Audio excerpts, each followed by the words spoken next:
প্রাথমিক শিক্ষক নিয়োগ নিয়ে গুরুত্বপূর্ণ একটি আপডেট কিন্তু চলে এসেছে।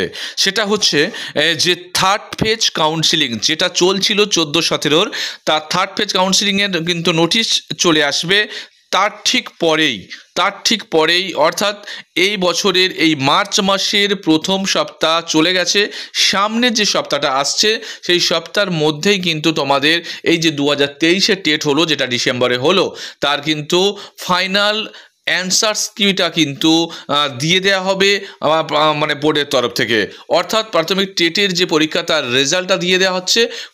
তোমরা কিন্তু দেখে নেবে যে যদি কোনো প্রশ্নের উত্তর তোমরা মনে হয় যে চ্যালেঞ্জ করব, সেই চ্যালেঞ্জ করার অপশানটা দিয়ে দেবে। অর্থাৎ অফিসিয়াল অ্যান্সার কিটা কিন্তু প্রথমে প্রকাশিত হবে এবং তারপরে এক সপ্তাহ টাইম দিচ্ছে, দেওয়ার পরেই কিন্তু ফাইনাল রেজাল্টটা প্রকাশ করা হবে।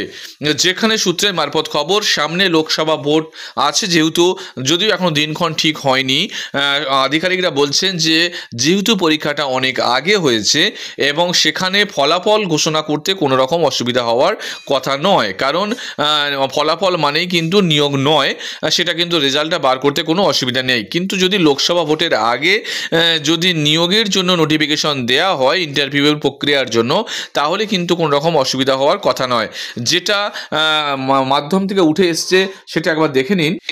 দেখতে পাচ্ছেন বলছে মার্চেই টেট পরীক্ষার রেজাল্ট, লোকসভা ভোট কখনো কোনো ফ্যাক্টর নয়। বলছে যেহেতু লোকসভা ভোট এসে গেছে তাতেও কোনো রকম ফ্যাক্টর কিন্তু হবে না।